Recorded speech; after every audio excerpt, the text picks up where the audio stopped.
And one of the great things about human species is that we have this remarkable organ, the brain. La tête dans le cerveau. Biologie, cervelle, synapses, neurosciences, physique. The human brain really is the most unique gift of our species. Avec Christophe Rodeau. Plus que de réchauffer, boire un bon chocolat chaud pourrait également augmenter les performances du cerveau. La tête dans le cerveau.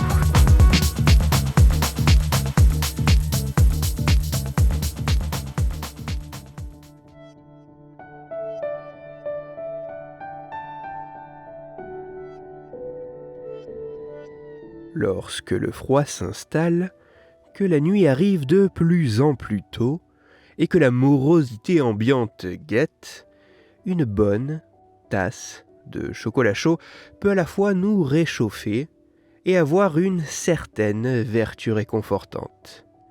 Mais cela pourrait aller bien plus loin. En effet, des études scientifiques ont montré qu'un groupe de molécules, les flavanols, présentes dans le cacao de la boisson chocolatée, pouvait avoir un effet bénéfique sur la circulation sanguine par notamment la dilatation de certains vaisseaux sanguins. Mais si ces molécules présentes dans notre chocolat chaud peuvent agir sur la circulation sanguine et ainsi sur la circulation de l'oxygène dans notre organisme, cela pourrait-il également avoir un effet sur notre cerveau? Et cet apport possible d'oxygène plus conséquent pourrait-il également augmenter nos performances cérébrales?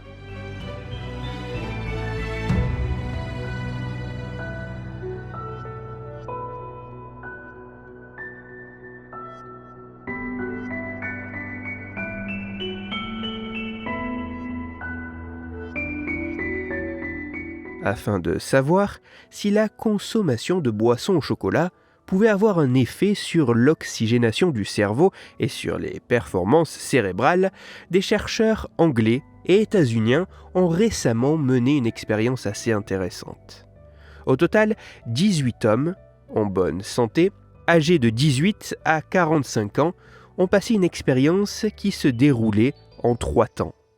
Dans un premier temps, chaque volontaire se présentait au laboratoire pour subir un certain nombre de mesures physiologiques, dont un examen non invasif et indolore permettant d'estimer l'oxygénation sanguine d'une partie superficielle du cerveau, précisément au niveau du cortex frontal, une région de notre cerveau notamment impliquée dans les processus de prise de décision et importante pour les fonctions cognitives telles que l'attention ou l'inhibition. Lors de cet examen, par une procédure expérimentale, les individus étaient mis pendant un temps limité en contact avec un air plus riche en dioxyde de carbone afin de mesurer la réponse d'oxygénation de l'organisme suite à cette perturbation. Dans un deuxième temps, à la suite de cette batterie de mesures, les scientifiques proposaient simplement une tasse de boisson chocolatée aux participants. Ce breuvage cacaoté pouvait soit être extrêmement riche en flavanols, ou au contraire être assez appauvri en ce groupe de molécules. Le participant n'avait aucun élément lui permettant de savoir si la boisson qu'il consommait était riche ou non en flavanols, car les deux boissons avaient une texture, une consistance et un goût identiques. De plus, la couleur du breuvage n'était à aucun moment visible.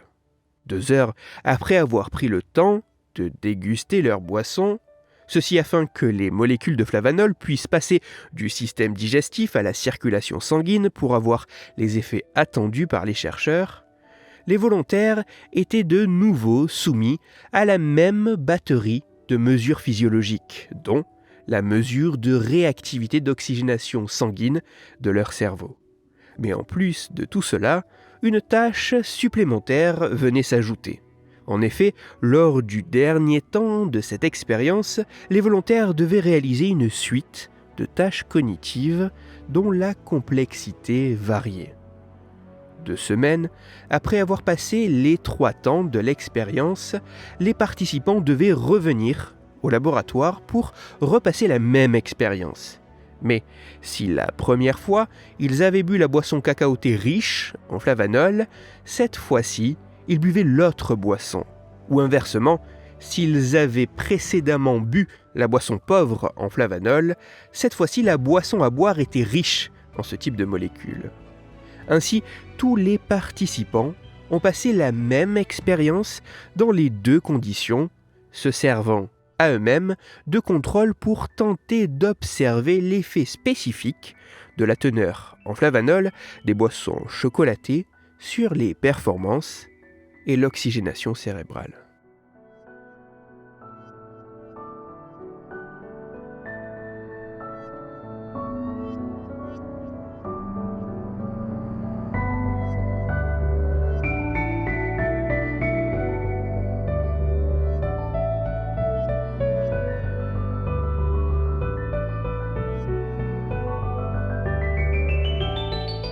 Les résultats de cette expérience montrent que la teneur en flavanol dans une boisson cacaotée pourrait avoir de nombreux effets sur le cerveau.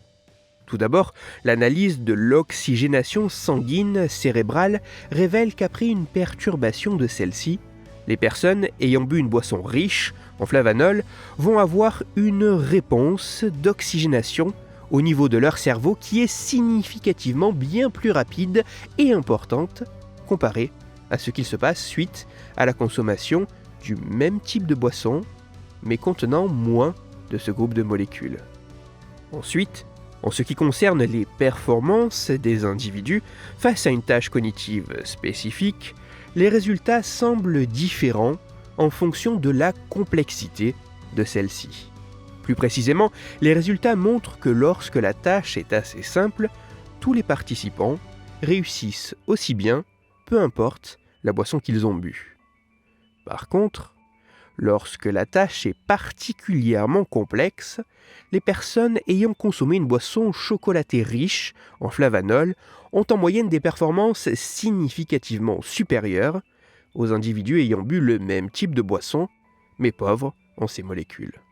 De plus, les chercheurs ont montré que suite à la consommation riche en flavanol, les personnes qui avaient les réponses d'oxygénation cérébrale les plus rapides et importantes étaient également celles qui avaient les meilleures performances lors de la tâche cognitive complexe, ce qui pourrait suggérer un réel lien entre ces deux aspects. Pour résumer, par cette étude, les scientifiques semblent montrer que boire une boisson chocolatée naturellement riche en flavanol pourrait jouer sur l'oxygénation de notre cerveau, et lorsque face à certaines situations, l'apport en oxygène est particulièrement crucial, cela pourrait nous permettre d'augmenter nos performances.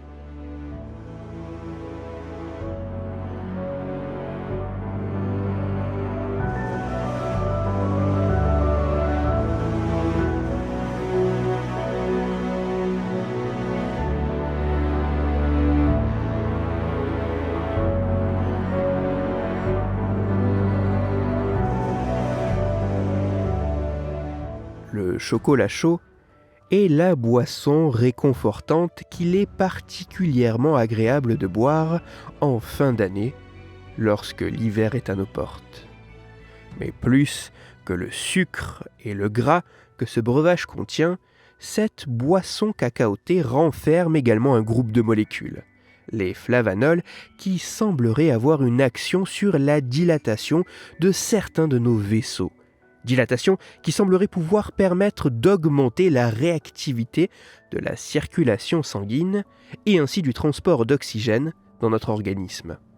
Si cela peut s'observer un peu partout dans notre corps, au niveau de notre cerveau, il en serait de même. Et plus que cela, au niveau cérébral, cette réactivité plus importante, cette réponse d'oxygénation accrue, permettrait dans certaines conditions d'améliorer nos capacités. Il apparaît ainsi que plus que de réchauffer, boire un bon chocolat chaud pourrait également augmenter les performances du cerveau. Bien que particulièrement intéressants, ces résultats devront être reproduits par d'autres chercheurs d'autres laboratoires afin de renforcer les conclusions de ces travaux. Ces autres études devront établir si les effets démontrés peuvent s'observer sur d'autres personnes que seulement quelques hommes, assez jeunes et en bonne santé.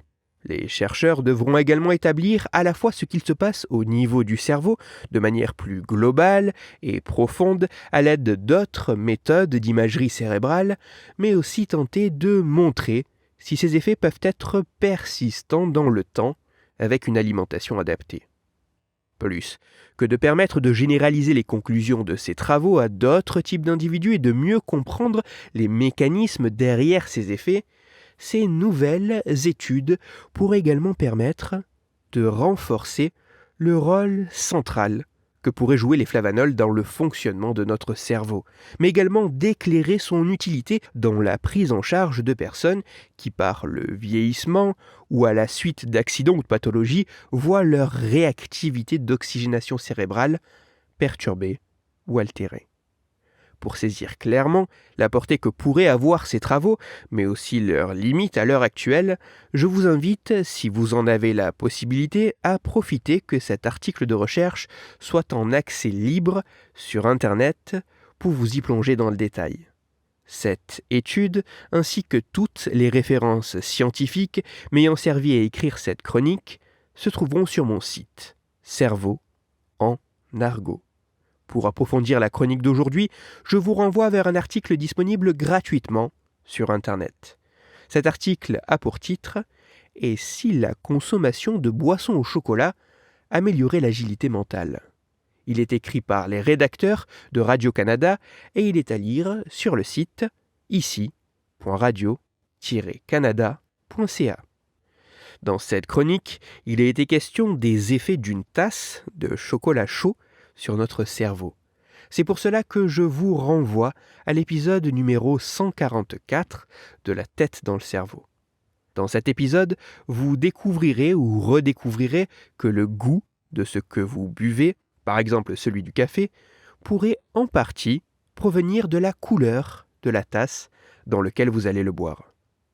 Pour parler aliments riches en flavanols comme le cacao, mais aussi le thé, le raisin ou les mûres, ou plus sérieusement afin de discuter science et cerveau, vous pouvez me retrouver sur Twitter, @Christophe_Rodo, R-O-D-O, sur la page Facebook de La tête dans le cerveau et sur mon blog Cerveau en argot.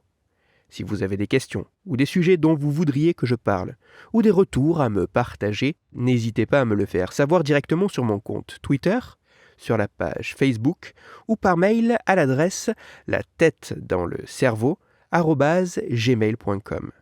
Toutes mes chroniques, y compris celle-ci, sont disponibles en réécoute sur mon podcast La tête dans le cerveau, à retrouver sur toutes les plateformes de podcast, dont SoundCloud, Deezer, Spotify, Google Podcast, iTunes, Apple Podcast, mais aussi sur YouTube. Christophe Rodo. La tête dans le cerveau.